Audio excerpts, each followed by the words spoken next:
4:15 arrancaría. 4:15, ¿en cuál? ¿En este? Yo se voy a ver para aquí. Tu fortaleza. Saludos a YouTube. Vamos entonces, última partida del año, sale la categoría. Domingo 15 de diciembre del 2024. Hoy día tocó pues la carrera tan esperada, la última carrera del año, que para mí siempre ha sido una tradición. La vuelta a San Isidro, que esta vez se ha movido pues a Miraflores y bueno, ya todo ese asunto que comenté antes.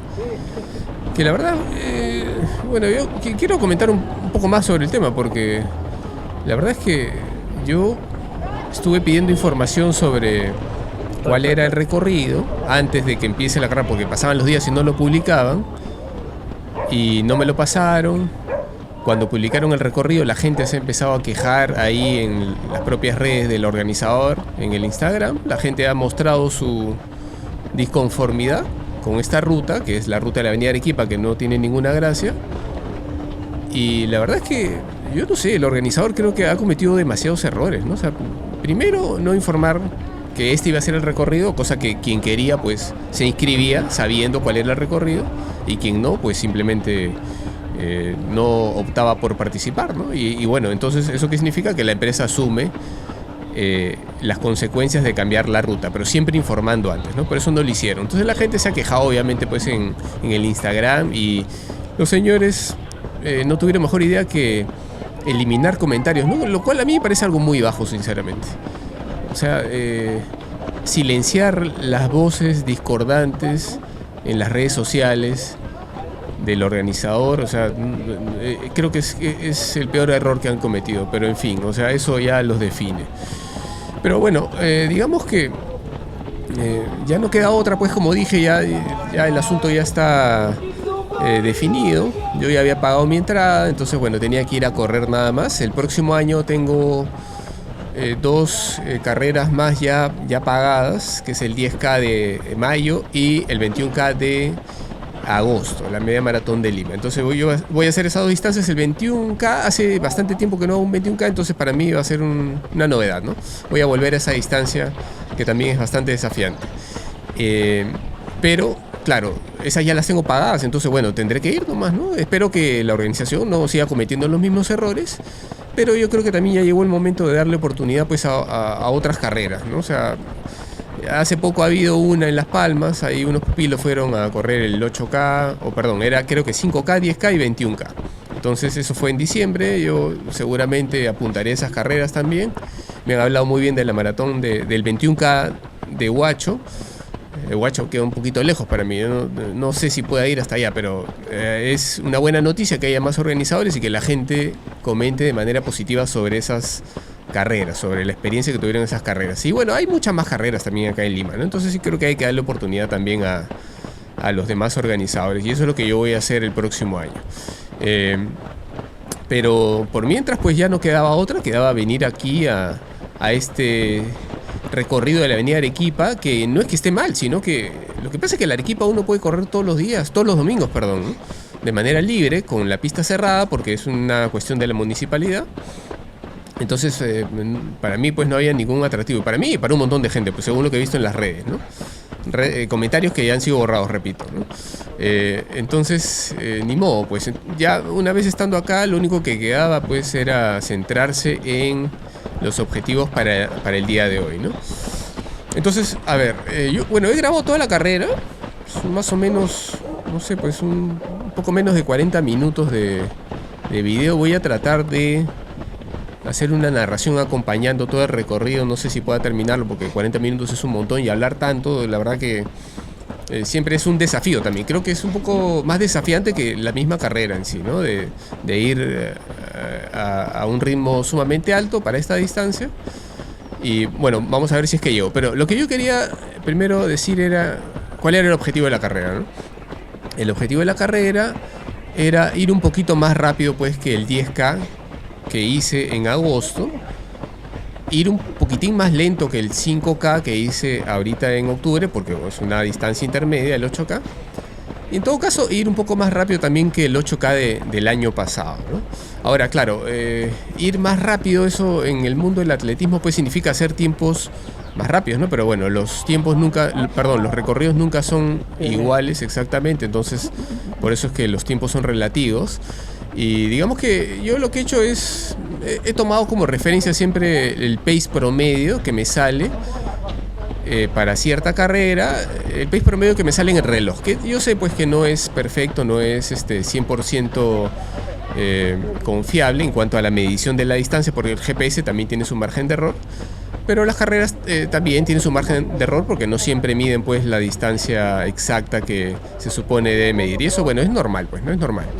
Entonces, digamos, a ver, para recordar un poquito, el año pasado yo hice el 8K de San Isidro, la Vuelta a San Isidro, a ver, lo tengo aquí apuntado en mi teléfono, hice el 8K, si no me equivoco, bueno, yo nunca recuerdo los tiempos totales, lo que sí recuerdo es el pace promedio. Entonces, el año pasado hice 38.04 para un pace promedio de 4.40. Y aparte, los vatios también corriendo, también los llevo siempre en cuenta, fueron 277 vatios. Entonces yo, para este evento, quería pues ir un poquito más rápido. Un poquito, por lo menos sub 4.40 en ritmo. Entonces eso fue lo del año pasado. Luego, el 10K de este año, del mes de agosto, me salió en 47.22 para un pace promedio de 4.40 también. Creo que es positivo porque digamos que hice el mismo pace para una distancia un poquito más larga y en vatios también salió un poco más alto, ¿no? 283 vatios. Entonces, esa es, digamos, mi segunda referencia. Y la otra referencia es lo último que hice, el 5K Nikkei, que fue en Pueblo Libre. Hice 19 minutos 16 para un pace promedio de 4.29 con una potencia promedio de 297. Obviamente más potencia porque es una distancia más corta. Entonces, digamos, para hoy el objetivo era ya muy sencillo, sacar un pace promedio de más rápido que 4.40, pero obviamente pues no podría ser tan rápido como el 5K que fue 4.29. Entonces yo diría, mi objetivo era más o menos navegar ahí entre un 4.35, 4.38, algo por ahí, ¿no? Entonces ese era el objetivo principal. Ahora, aparte iba a ser también otra cosa distinta que no he estado haciendo últimamente. O sea, todas estas carreras que he mencionado, digamos que las he hecho siempre con pura percepción de esfuerzo, sin mirar prácticamente el reloj, salgo en algunos momentos para controlar un poquito, no pasarme mucho, en mi caso en potencia, que es lo que controlo. Por ejemplo, el día del 5K yo dije, a ver, más de 300 vatios sería muy peligroso, entonces trataba de no sobrepasar eso. Y el reloj lo miré, digamos, 2 veces, creo, ¿no? Y después para el resto de carreras, para el 10K de agosto, creo que también traté de bordear 2.80, algo por ahí. Pero fue algo que en realidad yo diría que no me guié mucho de la potencia, simplemente me guié de la percepción de esfuerzo, ¿no? En cada carrera ya sabía que debía ir ahí en el borde, en el límite de la tolerancia. O mejor dicho, a ver, pensando en percepción de esfuerzo, ¿no? En una escala del 1 al 10, si voy a correr una distancia de un 10K que me toma más o menos unos 47, 48 minutos, mi percepción de esfuerzo debería ser aprox un 8 sobre 10 al inicio, que es algo tolerable, que ya digamos que a la mitad ya va a costar un poquito más, un 8.5, y yo diría que ya en el último tercio ya uno se siente como un 9, y ya en el último kilómetro ya es un 10, ¿no? Más o menos así lo describiría. Entonces eso es lo que yo he estado haciendo en estas últimas carreras, siempre guiándome con la percepción de esfuerzo. Y para el día de hoy era pues algo distinto, porque dije, hoy día no voy a hacer eso, hoy día voy a ir detrás de estos muchachos que están ahí al frente, ¿no? O sea, la liebre para el día de hoy era Jean Paul, que él, bueno, iba a hacer el trabajo de poner el ritmo para José. José tenía el objetivo de bajar de un pace de 4.35, o sea, digamos, acercarse al 4.30, que fue lo que pudo hacer en la última carrera de un 10K, el de agosto. Entonces yo dije, bueno, yo voy a rueda de ellos y trataré de aguantar hasta meta, ¿no? Pero claro que en mi caso era un poco arriesgado, porque yo sabía que ellos iban a estar bordeando el 4.30 y el 4.30 a mí me parece todavía un pace que está creo yo, fuera de mi alcance para un 8K, ¿no? Porque si hice el 5K a 5.29, hacer 3 kilómetros más casi a la misma velocidad, yo lo veía un poquito difícil, ¿no? Pero bueno, igual quise cambiar la estrategia para el día de hoy. Ya no guiarme solamente en mi percepción de esfuerzo en solitario, sino de tratar de seguir a los chicos hasta donde sea posible, ¿no? Obviamente eso es riesgoso porque si uno revienta, después el asunto es cómo resolver lo que falta, ¿no? Pero bueno, quería probar una forma distinta de correr para ver qué tal pues el resultado, ¿no? Y bueno, entonces, nada, como motivación, a ver, lo bueno es que este fin de semana ha habido pues actividad deportiva también. Para motivarme un poco estuve viendo el mundial de Ironman, que ha sido, el mundial de 73, de Ironman 73, que ha sido este fin de semana. Perdón, un segundo. Bueno, un paréntesis, aquí una de las cosas positivas de la carrera ha sido este regalo, este obsequio que vino en el kit, ¿no? Que me ha gustado mucho, una botellita del auspiciador para tomar agua. Hay que rescatar algo positivo pues de la carrera. Entonces, bueno, como decía, este fin de semana ha habido actividad deportiva, he estado ahí atento a las transmisiones del Mundial 73 de Ironman que ha sido este año en Nueva Zelanda. El día viernes corrieron las chicas y el día sábado corrieron los chicos, ¿no? Entonces, vi las dos carreras, las vi en diferido, no las vi completas porque la verdad que eso solamente lo hago para el Ironman, ¿no? Pero para un 73 por lo menos sí veo toda la transmisión y trato de avanzar y ver cuál ha sido la dinámica de carrera. Y me gustó mucho, me gustó el circuito. Bueno, Taupo es un lugar donde siempre se hace Ironman y es un sitio muy bonito, ¿no? Obviamente yo nunca he visitado pues Nueva Zelanda, pero siempre he visto los videos del Ironman de Taupo y es un lugar muy bonito para practicar triatlón. Entonces, la carrera de mujeres creo que fue interesante en el sentido de que digamos del segundo puesto para atrás hubo quizás cierta emoción en ver si había algún cambio de posiciones, pero digamos que en la punta sí no hubo ninguna sorpresa, ¿no? O sea, la sensación del momento para distancia 73 es Taylor Neff, que es una triatleta muy muy buena, que viene del circuito de WTS, de hacer pruebas olímpicas.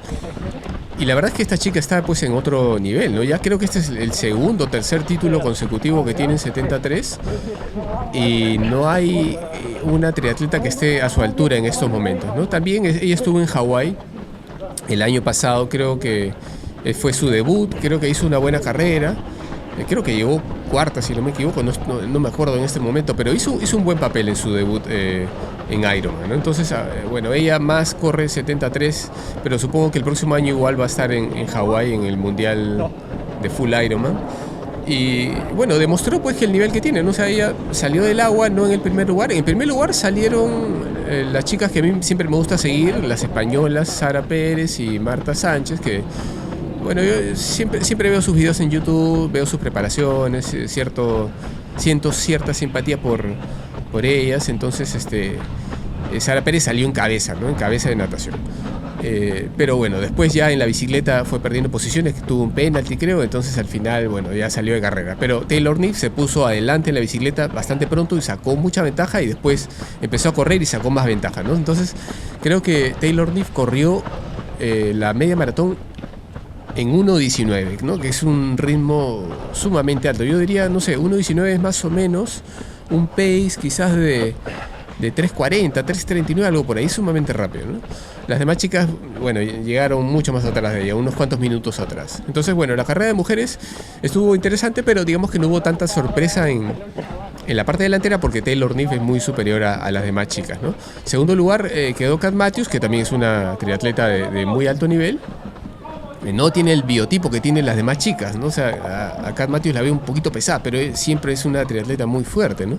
Que también ya tiene varios segundos puestos en varias carreras, ¿no? Y la tercera fue Ashley Gentle, que también es una muy buena corredora. O sea, al final el podio fue muy, muy merecido, creo. O sea, las tres mejores estuvieron ahí en el podio. Eso fue en el caso de las chicas. En el caso de los hombres, que ya fue la carrera que vi ayer sábado, ahí sí creo que hubo un poquito más de incertidumbre en quién lideraría la carrera, porque en la parte del ciclismo hubo un pelotón bastante grande, como de 10 unidades, y estuvieron ahí cambiando de posición. Entonces, digamos que a la T2 llegaron más o menos unos 10 triatletas, pero al momento de empezar a correr el que se fue adelante fue Hayden Wilde. O sea, fue muy parecido a lo que ocurrió en el triatlón olímpico de París de este año, ¿no? Entonces Hayden Wilde salió muy muy rápido, cogió una ventaja de más o menos unos 40 segundos y ahí durante 16, 17 kilómetros estuvo con esa ventaja, ¿no? Y siendo perseguido por detrás creo que era por Leo Berger y no me acuerdo quién más. Pero al final, bueno, el resultado fue similar al de las Olimpiadas, ¿no? En las Olimpiadas él perdió la punta a falta de 500 metros porque Alex G lo pasó, hizo un cambio de ritmo tremendo y le quitó la medalla de oro. Y esta vez, bueno, pasó algo similar, no tan cerca a meta, pero más o menos en el kilómetro 17 pasó Jelly Gins y al final fue el que ganó, ¿no? O sea, Jelly Gins corrió sumamente bien también, una media maratón en 1 hora 9, que eso es sumamente rápido, más o menos 3:20 el kilómetro, más o menos, ¿no? Y bueno, con eso pudo conseguir el primer lugar. Entonces al final el podio ha sido Jelly Gins, luego ha sido Hayden Wilde y el tercero ha sido Leo Berger. Es curioso porque los tres son triatletas de WTS, o sea, son especialistas en distancia olímpica y ahorita que se pasan pues a la media distancia se ve claramente que lo hacen muy bien también, ¿no? Entonces bueno, esa ha sido la motivación que tuve entre viernes y sábado para inspirarme pues y tratar de correr lo mejor posible esta carrera, ¿no? Bueno, y otra cosa también, este fin de semana terminé de leer un libro que yo lo tenía pendiente desde hace mucho tiempo. Yo había empezado a leer este libro que se llama Endure, que es un libro del autor Alex Hutchinson, que es un ex corredor y es alguien que ha escrito muchos artículos en algunas revistas y bueno, tiene una web, yo siempre lo he visto ahí en las redes, pero bueno, este libro lo publicó hace bastante tiempo, creo, hace unos cuantos años. Yo lo compré en digital, lo empecé a leer hace ya un buen tiempo, pero no sé por qué me demoré tanto, ¿no? O sea, recién este fin de semana lo he terminado de leer y creo que me ha venido a pelo porque justo trata sobre un tema que es muy, muy interesante en cuanto al deporte, ¿no? O sea, el libro en realidad trata pues digamos, la parte mental del deporte, ¿no?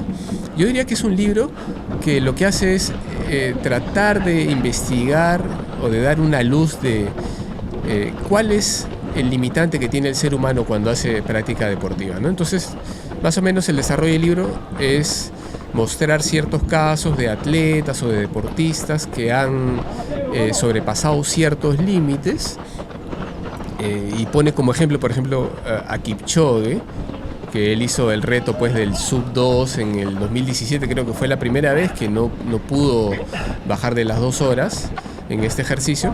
Ya después de 2 años creo que ya sí pudo hacerlo, pero lo que hace el libro es explicar, ¿no? O sea, todo el trabajo mental que supuso para Kipchoge poder romper esa barrera, ¿no? Algo que nunca antes se había conseguido. Si bien es cierto, eso no fue una maratón oficial con un recorrido estándar y participantes, sino fue una especie de ejercicio. Claro, bajar de las 2 horas es algo que se consideraba pues que era imposible, ¿no? Pero bueno, él al menos en este ejercicio ya demostró que sí fue posible, ¿no? Entonces, ese es un ejemplo que mencionan en el libro. Después también tocan el ejemplo de Bannister, por ejemplo. En el año 50 y tanto, 60 creo, se creía que no se podía bajar de 4 minutos la milla hasta que lo hizo Bannister. Una vez que lo hizo Bannister, muchos otros atletas también pudieron hacerlo. O sea, una sola persona marca el camino y cambia la creencia que tenemos sobre lo posible o lo no posible de hacer ciertas cosas, ¿no? Ese fue otro ejemplo muy bueno. Después habla también de Reinhold Messner, que es un escalador muy conocido, que fue el primer ser humano pues que pudo hacer el Monte Everest sin oxígeno adicional, ¿no? Fue la primera persona, no fue la primera persona que subió en general, porque el primero fue Hillary, ¿no? Hace mucho tiempo atrás, ¿no? Pero Messner fue, digamos, el primer escalador que lo hizo sin oxígeno. Y además de eso hizo también los 14.8000 sin oxígeno. Entonces cuando él hizo eso se pensaba pues que eso era imposible, ¿no? Subir al Everest sin oxígeno era algo que se pensaba que iba a llevar a la muerte de quien lo intentara, ¿no? Pero él demostró que sí era posible. Y una vez que él lo hizo, ya muchas otras personas lo hicieron. También como hace ya poco tiempo Kilian Jornet, que es un deportista de ultradistancia, también hizo algo parecido y creo que hizo 2 subidas al Everest consecutivas, una tras otra, en muy poco tiempo y sin oxígeno también, ¿no? Entonces, el libro habla de este tipo de casos y también hay otros casos que mencionaban. Hay uno que me llamó mucho la atención de una ultramaratonista que se llamaba Diane Van Deren, ¿no? Que ella, o sea, cuentan su historia, que ella creo que no se dedicaba al deporte cuando tuvo este problema, pero ella tenía un caso de epilepsia y al final le hicieron un tratamiento, algo tenían que corregir en su cerebro, pero luego de ese tratamiento ella empezó a correr y empezó a dedicarse a los ultra y se dio cuenta pues que su resistencia había aumentado, ¿no? Entonces es como que algo pasó en su cerebro que redujo la percepción de esfuerzo para hacer este tipo de competencias de largo aliento, ¿no? Entonces el libro lo que hace es poner este tipo de ejemplos de cómo los seres humanos van rompiendo barreras mentales cuando se ponen a hacer cierta actividad deportiva, ¿no? Ahora, eso por un lado habla de deportistas, pero por otro lado también habla un poco de ciencia, ¿no? Y yo creo que tengo que rescatar a 2 personajes que son mencionados en este libro, ¿no? Y el primer personaje es el profesor Tim Noakes, que él ha escrito un libro también muy conocido en el mundo del running, pero habla de Tim Noakes y su teoría del gobernador central, que es más o menos como entendemos cómo funciona la mente en el deporte, ¿no? O sea, lo que decía el profesor Noakes era que el cerebro tiene una especie de mecanismo que lo que hace es ir, digamos, enviándole señales al cuerpo de que se detenga porque se viene un daño inminente, ¿no? Cuando estamos haciendo deporte, ¿no? Entonces, este es un mecanismo involuntario, simplemente el cerebro dice, esta persona, este atleta está corriendo muy rápido, está sobrepasando, está casi llegando a su límite y antes de que se haga daño, vamos a pararlo. Entonces, eso es lo que hace que uno se detenga, ¿no? Esa es la teoría del profesor Noakes. Pero después también sale el profesor Marcora, que es un científico italiano, que lo que dice es que, bueno, no es tanto así, sino que lo que nos hace detenernos es la percepción de esfuerzo, ¿no? Cuando la percepción de esfuerzo ya es demasiado alta y uno siente que ya no puede tolerar más el esfuerzo, entonces uno se detiene. Se detiene y de manera voluntaria, ¿no? A diferencia, como lo decía el profesor Tim Noakes, que decía que todo esto ocurría de manera involuntaria, ¿no? Entonces, digamos que los 2 modelos son parecidos y yo creo que cualquier deportista de resistencia más o menos entiende esto, ¿no?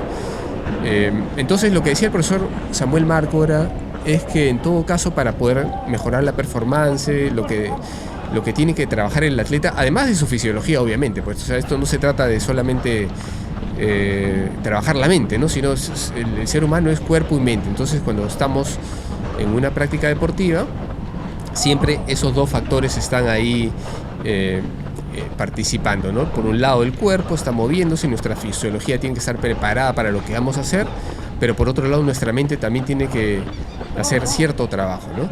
Entonces, de lo que se trata, según el profesor Marcora, es de que nosotros nos detenemos cuando sentimos que la percepción de esfuerzo ya es insostenible, pero esta percepción de esfuerzo no necesariamente está relacionada con el estado físico real en el que estamos, ¿no? O sea, puede ser que en algunos casos nuestra percepción de esfuerzo esté muy muy alta, aun cuando no estemos, por ejemplo, con las pulsaciones altas, o cuando la intensidad sea muy alta, o cuando no tengamos calambres, o cuando los niveles de glucosa en el cuerpo no estén muy bajos, o cuando el lactato no esté demasiado alto en sangre. O sea, es decir, hay situaciones en las que la percepción de esfuerzo se eleva, ¿no?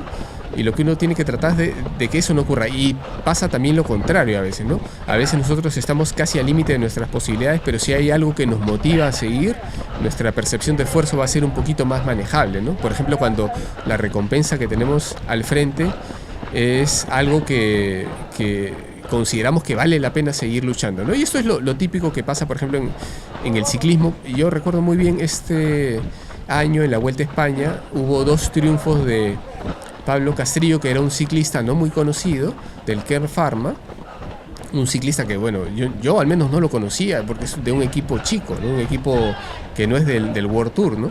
Pero las victorias que yo recuerdo de él fueron victorias muy especiales porque le ganó a gente que teóricamente era muy muy superior. Entonces yo creo que ese es un buen ejemplo de cómo la percepción de esfuerzo que él quizás sintió en ese momento la pudo tolerar mejor por la recompensa que iba a tener, porque él se veía ya disputando una etapa con un corredor que era quizás mejor que él, pero él notaba que podía superarlo, ¿no? Entonces, en cambio, para el otro corredor, o sea, estoy pensando, por ejemplo, en la etapa que la disputó con Vlasov, ¿no? O sea, Vlasov es un ciclista de mucho mayor pedigrí que Castrillón. Entonces, si Castrillo estaba ahí disputando la etapa y estaba atacando a Vlasov y Vlasov se quedaba, entonces mentalmente Castrillo se volvía más fuerte. Por lo tanto, él estaba sufriendo al límite, pero había algo que le decía que la recompensa iba a ser muy grande si es que él empujaba un poquito más, ¿no? ¿Y cuál era la recompensa? Era ganar una etapa pues en la Vuelta a España, y eso es una cosa enorme, ¿no? Sobre todo para alguien como él, ¿no? En cambio, para alguien como Vlasov, la cosa era distinta, pues porque Vlasov ya ha ganado muchas etapas, ya ha tenido un mejor palmarés, entonces estaba ahí tratando de ganar esa etapa, pero un chico desconocido le estaba ganando, lo estaba poniendo en aprietos, entonces él, en vez de motivarse, quizás le pasaba lo contrario, se desmotivaba, ¿no? Entonces, al final, bueno, esa etapa la ganó Castrillo, y creo que ese es un buen ejemplo de cómo esta teoría de la percepción de esfuerzo, que es la que nos hace avanzar o detenernos, cómo que esta teoría funcionó en ese ejemplo, ¿no? Entonces, bueno, el libro me gustó mucho, sinceramente. Como dije, yo lo había empezado a leer hace bastante tiempo, pues no sé por qué razón me demoré tanto, lo leía de a puchitos, pero ya estos últimos días ya pude engancharme de nuevo, la última parte me gustó mucho más, y digamos que ese fue pues el último instrumento de motivación que yo tenía para esta carrera, ¿no? O sea, porque para esta carrera, a ver, ya dije cuál era el objetivo era aguantar con los muchachos todo el tiempo que sea posible. Y aquí estamos viendo, ya estamos más o menos en el kilómetro 6, aquí ya los tuve que dejar, más o menos en el kilómetro 5, si no me equivoco, una vez que pasamos el bypass de Javier Prado, ahí yo sentí que ya la cosa era inmanejable, pero antes de eso voy a retroceder un poquito, ¿no? En ningún momento vi el reloj, no me guié de potencia ni de absolutamente nada, yo solamente seguí la espalda de los muchachos. Yo sentí que el primer kilómetro fue duro, pero bueno, ahí la percepción de esfuerzo era el 8, que era lo esperable, pero ya cuando estábamos terminando los primeros 4 kilómetros de subida, yo ya sentí que el esfuerzo era muy alto, yo ya estaba en una percepción de esfuerzo de 9.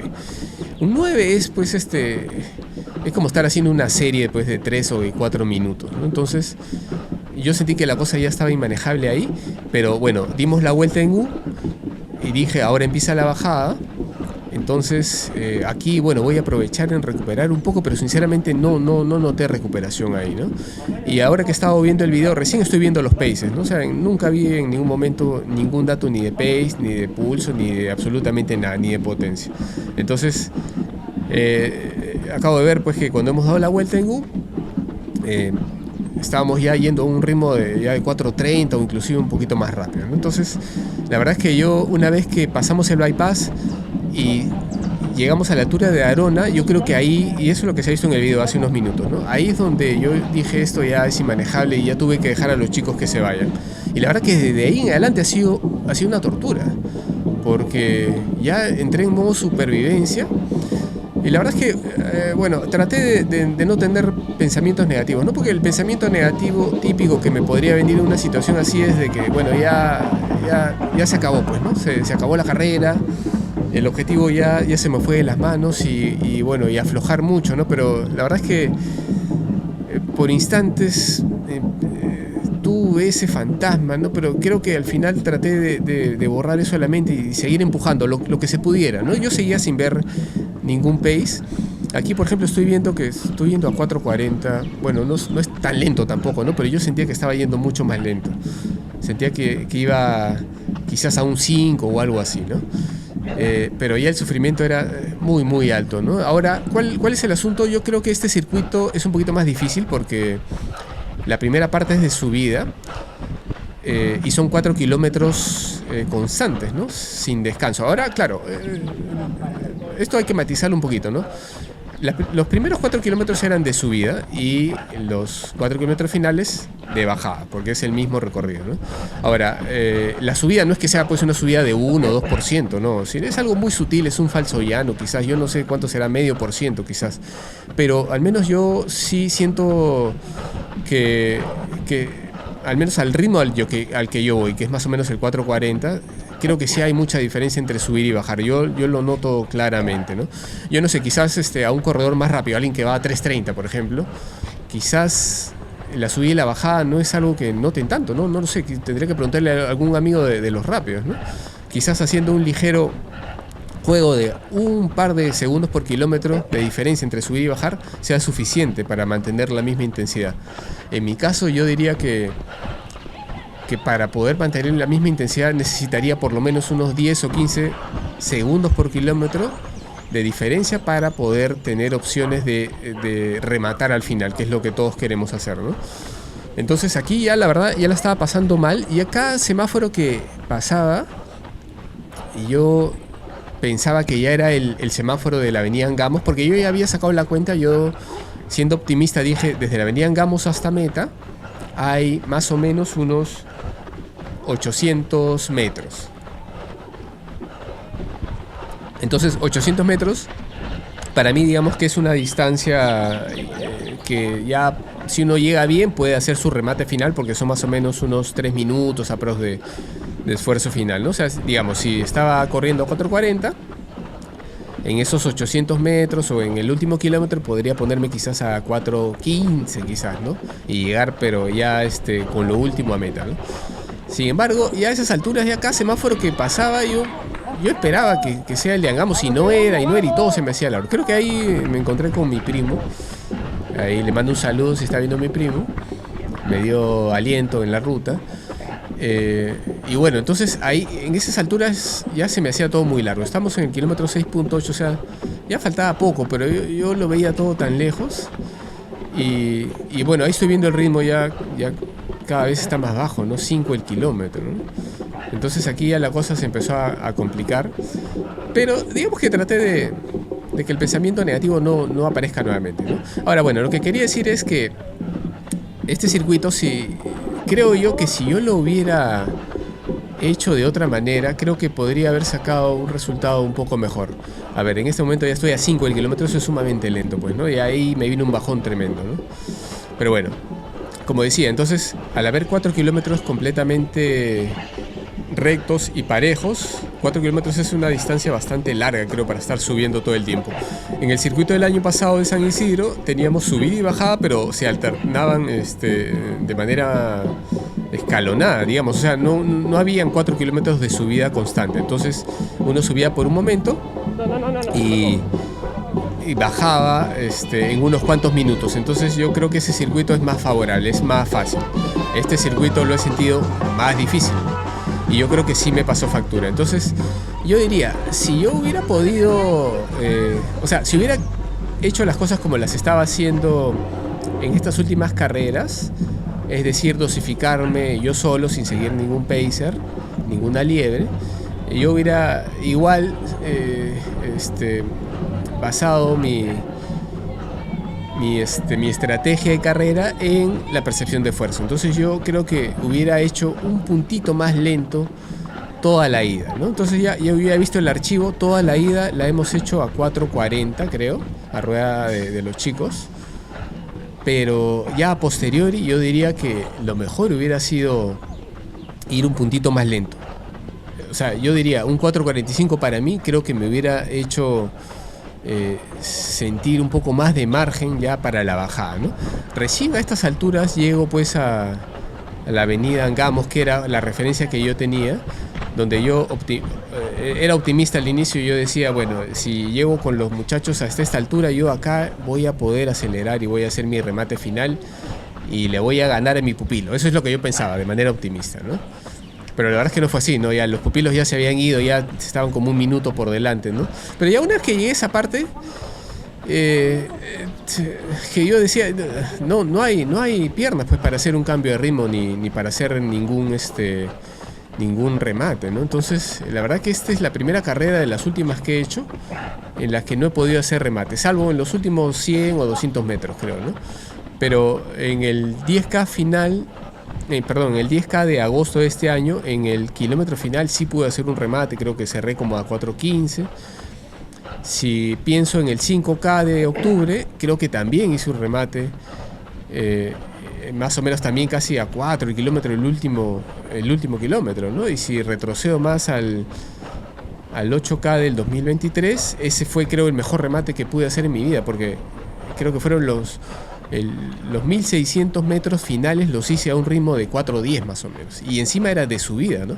O sea, esa carrera sí creo que la dosifiqué bastante bien, ¿no? Saqué el pace promedio de 4:40, pero ese último kilómetro lo hice a 4:10 o 4 más o menos, ¿no? Sí, 4:10 más o menos. Claro que alguien me podría decir, no, pero si pudiste rematar 1,5 kilómetros a 4:10, entonces hubiera sido más rápido lo anterior. Pero yo no estoy muy de acuerdo con ese planteamiento, porque que la verdad en este tipo de carreras, o sea, un 8K, un 10K, uno creo que el ritmo adecuado es ese ritmo justo en tu umbral o un puntito antes. Es como caminar por un precipicio, ¿no? Es un ritmo que uno siente que si uno da un pasito más al costado, entonces te vas al abismo, ¿no? Pero si te pones un pasito al otro lado, entonces puedes tolerar un poco más, puedes seguir avanzando. Esa es la sensación que yo trato de buscar para una carrera de este tipo, al menos, ¿no? O sea, un 8K, un 10K, un 5K, que son ritmos muy parecidos. Para un 21K creo que es un poco más distinto. Igual uno va a un ritmo alto, ¿no? Pero al ser una distancia más larga, entonces la intensidad es más baja, entonces el sufrimiento no es tanto. Uno no se siente que está en una cornisa y uno siente que hay cierto margen de maniobra cuando estás corriendo en un 21K, y cuando ya corres un 42K, bueno, hay un poco más de margen de maniobra, ¿no? Pero en estas distancias cortas, cercanas o mejor dicho, que se corren cerca del umbral, del segundo umbral, de la zona 4, del FTP, como lo querramos llamar, yo pienso que sí, uno tiene que ser así muy, muy fino en el cálculo, porque si uno se pasa un poquito, lo va a pagar caro. Bueno, y aquí estos son ya los 200 metros finales. Bueno, yo voy avanzando ya con el resultado, porque al final, a ver, voy a decir cuál fue el resultado. Vamos a ver qué dice el Training Peaks. Entonces la carrera al final me salió 37 minutos 57, un pace de 4:42 y una potencia de 287. Entonces, la verdad es que no conseguí mi objetivo, que era bajar de 4:42, perdón, de 4:40. Hice 4:42, 2 segundos por kilómetro por arriba. En potencia sí lo mejoré. O sea, hice un poco más de vatios que el año pasado y que el 10K. Pero digamos que la potencia no era mi objetivo principal, ¿no? Yo quería ver un pace promedio de por debajo de 4:40 y no lo conseguí, pero ni modo.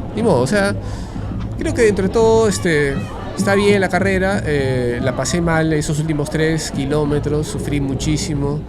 Creo que si yo hubiera dosificado de otra manera, creo que hubiera tenido un mejor resultado, pero no importa. O sea, hoy día quise probar algo distinto. Los chicos hicieron un buen trabajo, ellos sí pudieron bajar la marca, hicieron un pace por debajo del 4:35. Yo aguanté hasta donde pude y de ahí ya me fui en picada, ¿no? Pero dentro de todo fue una experiencia distinta. Y no sé, seguramente más adelante en otra carrera volveré a intentar correr con un pacer, pero yo diría que ya a posteriori, diría que esta carrera, para haberla hecho un poquito mejor, tendría que haber hecho esa primera parte un puntito más lento, y creo que de esa manera sí hubiera podido hacer un pace promedio por debajo de 4:40. Bueno, esa fue la carrera de hoy. Ya esta es la última carrera del año, ya con esto cerramos el calendario de competencias, y bueno, ahora ya solo queda pues pedalear en el Festiv 500, a pasarla bien con los amigos en los últimos rodajes del año. Y listo, pues a cerrar este 2024, que creo yo ha sido bastante positivo en cuanto a competencias. Creo que me ha ido bien en la mayoría de ellas, ¿no? Ahora sí, a la casa y a descansar. No está el recordman. Te digo, mira lo que has hecho, le grito y se me muere la memoria.